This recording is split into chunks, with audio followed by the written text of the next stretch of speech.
এক ফকিরের গল্প। নদীর ধারে এক ফকির বসেছিলেন। এক ব্যক্তি পাশ দিয়ে যাওয়ার সময় ফকিরকে জিজ্ঞাসা করল, এখানে বসে বসে কি করছেন? ফকির বলল, আমি অপেক্ষা করছি পুরো নদী শুকিয়ে যাওয়ার জন্য, যাতে আমি নদী পার হতে পারি। লোকটি বলল, বাবা, তুমি কীরকম কথা বলছো? নদীর পুরো জল শুকনোর অপেক্ষায় তুমি কখনো নদী পার হতে পারবে না।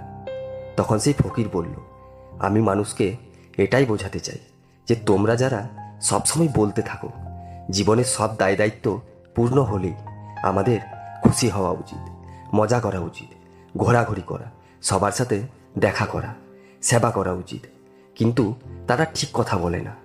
নীতিবাণীটি হলো, একদিন আমাদের জীবন শেষ হয়ে যাবে, কিন্তু এই দায়িত্ব কখনো শেষ হবে না।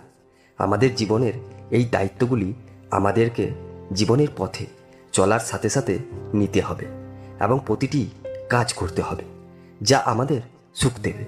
আমাদের দায়িত্বের বোঝা কখনোই এতটা বাড়ানো উচিত নয় যে জীবনে শুধু দুঃখই থেকে যায়। ধন্যবাদ।